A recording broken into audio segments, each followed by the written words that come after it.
A single attack that lasted less than 10 minutes just wiped out $50 billion of Putin's trade infrastructure. November 2nd, 2025. The Ukrainian strike on Russia's Tuapse port wasn't just another military operation. It was the moment Putin's entire economic survival strategy collapsed in flames. Russia continues its attacks on Ukraine, launching around 140 drones and 4 ballistic missiles in the past 24 hours. According to Ukraine's Air Force, air defenses shot down 115 drones and 1 Kinzhal missile, while the remaining drones and rockets struck 11 locations across the country. At least 1 person was killed and 7 others, including 2 children, were wounded in 2 overnight Russian airstrikes in the northern Sumy region. In the neighboring Kharkiv region, Russian forces struck the city of Kharkiv and 12 villages, wounding 5 people and damaging civilian infrastructure, homes, vehicles, power lines, and railway facilities, according to local authorities. In the eastern Donetsk region, 2 people were killed in Mirnorad and another in Staroysk, while Russian forces continue their attacks, destroying civilian infrastructure and homes. Let's start with what happened that night. The attack began at 0431 local time. Ukrainian drones appeared over the Black Sea horizon like a swarm of mechanical hornets. Air raid sirens wailed across Tuapse, but by the time Russian air defenses reacted, it was already too late. The first wave hit the loading terminals. Massive explosions turned night into day. Within seconds, oil storage tanks erupted in fireballs visible from 50 kilometers away. The heat was so intense that steel structures began melting. Dock cranes collapsed into the water like dying giants. But Ukraine wasn't finished. The second wave targeted something more valuable than infrastructure. Russian shadow fleet vessels, those ghost ships Moscow uses to evade Western sanctions, were docked at the port that night. At least 4 of them took direct hits. Leaked footage shows these ships engulfed in flames, their crews screaming into radio channels for help that wouldn't come. Russian maritime radio communications captured the panic in real time. Independent journalists verified and published these recordings within hours. "Pipeline damages, right?" one captain shouted over the crackling radio. "I don't know, there's a big fire in the terminal pipelines," another voice responded, barely audible through the chaos. In the Dnipropetrovsk region, Russian forces shelled the city of Pavlograd with drones and artillery, killing 1 man and wounding at least 4 others, including an 8-year-old child, causing fires and damaging an apartment building and cars. In the Mykolaiv region, Russia launched a Shahid kamikaze drone attack that damaged energy infrastructure and caused temporary power outages in 12 villages. In the city of Mykolaiv, a drone strike sparked a fire in a supermarket and damaged nearby buildings and vehicles. According to the regional governor, 18 attack drones were shot down over the region. No casualties were reported. Russia continues shelling and launching drone attacks on the Kherson region, killing 1 person, wounding 8 others, damaging residential buildings, a medical facility, and other infrastructure across the area over the past 24 hours. Local Telegram channels posted videos showing smoke columns visible from the Turkish coast across the Black Sea. Ukrainian Navy spokesman Dmytro Pletenchuk held a press conference the next morning. His message was simple but devastating. This will have long-term consequences for Moscow. He wasn't talking about reconstruction costs. He was talking about something far more valuable than concrete and steel. He was talking about trust. Here's what most analysts missed. Tuapse isn't just a regional harbor. It's one of only 2 major southern gateways for Russian energy exports. The other is Novorossiysk, which Ukraine has also hit multiple times this year. In the north, Russia relies on St. Petersburg and Ust-Luga in the Baltic Sea, both of which Ukrainian intelligence has compromised through a series of attacks in September. Think of it this way. Russia has 4 doors to the global market, 2 in the north, 2 in the south. Ukraine just set fire to one southern door while systematically damaging the others. Putin's house is burning and the exits are closing. But the flames themselves weren't Putin's biggest problem.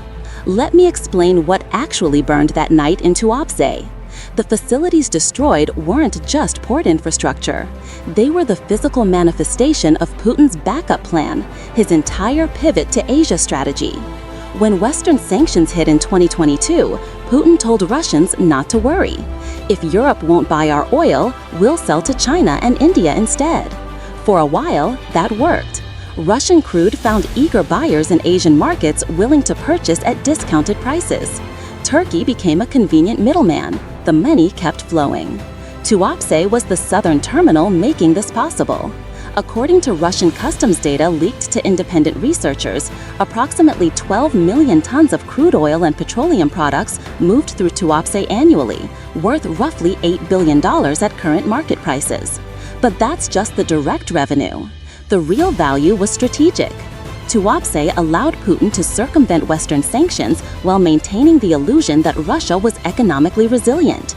Foreign companies could point to Tuapse and say, "See, Russia still has functional export infrastructure. We can work with that." November 2nd shattered that illusion permanently. Within 72 hours of the attack, insurance companies began reclassifying Russian Black Sea ports as war zones. Lloyd's of London and other major underwriters quietly updated their risk assessments. Premium rates for insuring cargo ships docking at Russian ports skyrocketed. We're talking increases of 300 to 500% according to maritime insurance industry sources. According to Ukraine's military intelligence, the attack destroyed a key oil pipeline in the Moscow region by penetrating its anti-drone defense systems. The Friday attack destroyed a pipeline supplying petrol, diesel and aviation fuel to the Russian army. Power outages were also reported in the Moscow region, which local authorities described as automatic equipment shutdowns. According to a statement from Ukraine's General Staff, its forces also struck a large oil refinery in Russia's Saratov region overnight on November 3rd. Located roughly 600 kilometers from the Ukrainian front line, the refinery produces nearly 20 different petroleum products. What does that mean in practical terms? It means shipping Russian oil just became economically unviable for most international buyers. Even if you wanted to purchase Russian crude at a discount, the insurance costs would eliminate any savings. But the insurance consequences was only the beginning. The attack triggered a cascade of consequences that Putin's economic planners never anticipated. Russian officials immediately tried damage control. State media ran stories calling it a minor incident with limited damage. They showed footage of firefighters battling the blaze, framing it as proof of Russian resilience and rapid response capability. The problem? Independent satellite imagery contradicted every official claim. Planet Labs and Maxar Technologies both published high-resolution images showing catastrophic structural damage to at least 3 major loading terminals, complete destruction of multiple storage facilities, and severe damage to the port's main pipeline infrastructure. Open-source intelligence analysts did the math. Reconstruction estimates started at $400 million minimum, assuming all necessary materials and expertise were available. But here's the catch. Many critical components from modern port facilities come from Western manufacturers who are barred from selling to Russia due to sanctions. So Putin faces a cruel irony. He can't repair Tuapse without Western technology. But the West won't provide that technology because Russia invaded Ukraine. The very war Putin started to restore Russian greatness has locked him out of the tools needed to fix the damage that war created. And that's when the dominoes really started falling. Because within 48 hours of those satellite images going public, Putin's so-called friends in Asia began making their own calculations. If Russia can't protect its ports from drone attacks, if reconstruction will take years, if insurance costs are prohibitive, why stay in this market at all? The exodus was about to begin. Not from Western companies this time. The Russian army shelled the Dnipro district of Kherson. A 62-year-old man was injured in the attack. Ukraine has repeatedly stated its readiness for realistic negotiations with Russia at any time and in any country. This was stated by Mikhailo Podolyak, advisor to the head of the office of the president of Ukraine, on the Freedom TV channel. Beijing became Moscow's lifeline. Putin repeatedly praised the unlimited friendship between Russia and China. That friendship just hit its limit. Sinopec, China's largest state-owned refiner and one of the biggest oil companies on the planet, suspended Russian oil purchases on November 5th, 3 days after the Tuapse attack. The official statement cited increased compliance risks and supply chain uncertainties. Translation: we're not getting sanctioned by the United States for Putin's oil. The numbers behind this decision are staggering. Sinopec was purchasing approximately 800,000 barrels per day of Russian crude. At current prices, that's roughly $24 billion in annual trade. Gone, just like that. But China wasn't alone in abandoning ship. India's oil corporation, the country's largest state-owned refiner, made a similar announcement on November 7th. They were even more direct about their reasoning. In light of recent geopolitical developments and heightened enforcement of secondary sanctions, we are diversifying our crude slate away from Russian sources. India had become Russia's second-largest oil buyer over the past 2 years, absorbing more than 1.5 million barrels daily. That relationship generated approximately $40 billion annually for Putin's war chest. Now, Indian refineries are turning to Middle Eastern suppliers instead. Saudi Arabia, UAE, Iraq, all happy to fill the gap Russia is leaving. The exodus spread faster than anyone predicted. Turkey, a country that had masterfully played both sides throughout the conflict, suddenly shifted course. And Turkey has confirmed that it will continue to buy natural gas from Russia, as the country remains heavily dependent on Russian energy supplies. Well, this statement comes at a time when Turkey is facing constant pressure from the United States to stop importing Russian energy resources. Well, Turkish Energy Minister has said that the winter season is approaching and they have agreements with Russia. He further added that his government cannot tell its citizens that there is no gas, therefore they need to receive gas from Russia, Azerbaijan and Turkmenistan, while indicating that negotiations with Russia are also underway on the extension of the agreement on natural gas supplies to Turkey. During a meeting in Washington on September 25th between Trump and Turkey President Recep Tayyip Erdogan, the US President had asked Turkey to stop buying Russian natural gas. Trump is ramping up pressure on European countries to sever ties with Russian energy resources, emphasizing that NATO allies should immediately cease all energy purchases from Russia to effectively end the war in Ukraine. Well, I didn't say, okay, you stop, but I believe you. I believe you will stop it, yeah. You know why? Because you can buy from a lot of other people. You can buy from a lot of other people. You know who really can't is Hungary. Hungary's got, they're landlocked, and they don't have a nice ocean where ships can sail in from all over the world. The math isn't complicated. Putin's discount prices can't compensate for the operational risks anymore. But the most devastating blow came from an unexpected direction: Japan. Japanese trading giant Mitsui Corporation announced on November 12th that it would exit the Sakhalin II LNG project entirely. This wasn't a small investment they were walking away from. Mitsui held a 12.5% stake in one of Russia's most valuable energy assets. Their share was worth approximately $1.67 billion. They took the loss. All of it just to get out of Russia. Why would a profit-driven corporation voluntarily destroy $1.67 billion in shareholder value? Because they understand something crucial about modern energy infrastructure. The Sakhalin II facility runs on Japanese technology, Japanese expertise, Japanese spare parts. Without Mitsui's technical support, that LNG plant will slowly degrade into uselessness. Russia can't replace that knowledge. Chinese engineers can't simply step in and operate Japanese-designed cryogenic systems. It takes years of specialized training, proprietary technical documentation, manufacturer certification. Russia just lost access to all of it. And Mitsui wasn't thinking about today. They were thinking about 5 years from now, when Western sanctions are still in place, when Russian infrastructure has deteriorated beyond repair, and when their investment would be worthless anyway. Better to cut losses now than bleed slowly. The message from Tokyo was crystal clear. Russia is no longer a viable place to do business, period. This wasn't panic. This was cold corporate calculation spreading across boardrooms worldwide.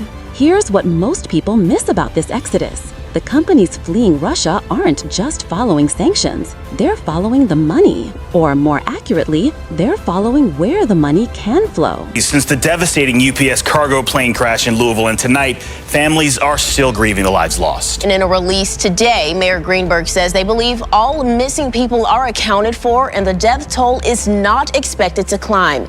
Now, we know that 14 people have been confirmed dead, and our D'Andrea Turner talked to some people who still. So many people don't know where their loved ones are. They haven't heard from them since the day of this incident, and others know that their loved ones are deceased, but they're waiting to hear exactly where they are because they just don't know. So the U.S. Treasury Department sent a clear message to Chinese banks, Indian financial institutions, Turkish lenders: if you facilitate Russian oil trades, we'll cut you off from the U.S. financial system. What does that mean in practice? It means losing access to dollar clearing. It means your bank can't process international transactions. It means you're essentially exiled from global commerce. For any bank operating internationally, that's a death sentence.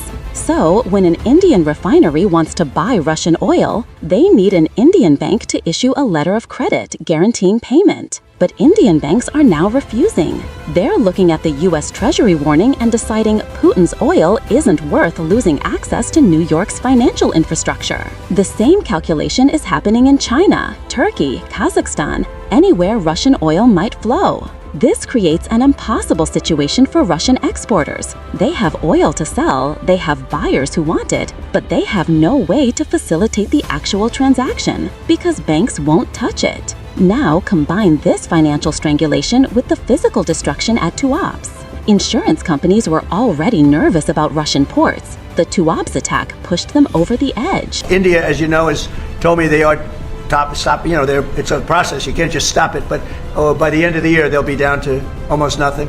That's a big thing. China's a little bit different. You know, they're a little bit different relationship they have with Russia.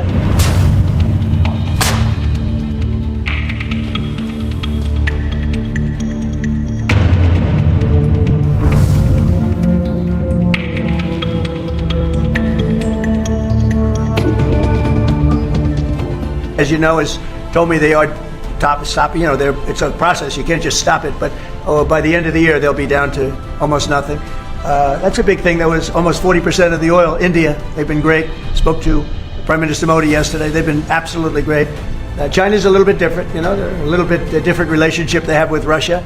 It was never good, but because of Biden and Obama, they got forced together. They should never have been forced together, but they're a little bit forced. But they're by nature, they're not. They can't be friendly. They can't be friendly. Putin spent 3 years trying to sanction-proof his economy. He built alternative payment systems. He cultivated Eastern buyers. He offered massive discounts. He used shadow fleets to hide transactions. Ukraine destroyed all of it with drones worth less than a luxury car. The genius of this strategy wasn't just the physical damage. It was the signal it sent to every risk manager, every insurance underwriter, every bank compliance officer worldwide. The signal was simple. Russia cannot protect its critical infrastructure. If the ports aren't safe, nothing is safe. And once that perception takes hold, once the insurance companies and banks make their calculations, Putin's discount prices become meaningless. You can't sell oil if ships won't dock at your ports. You can't dock ships without insurance. You can't get insurance when your ports are getting hit by drones. And you can't process payments when banks won't facilitate the transactions. The trap was complete. Physical destruction met financial isolation. Putin's economy was being crushed between two unstoppable forces. But the people who suffer most from this perfect storm aren't Putin and his oligarchs. They're not the Kremlin officials with offshore accounts. The real victims are ordinary Russian workers who are about to lose everything.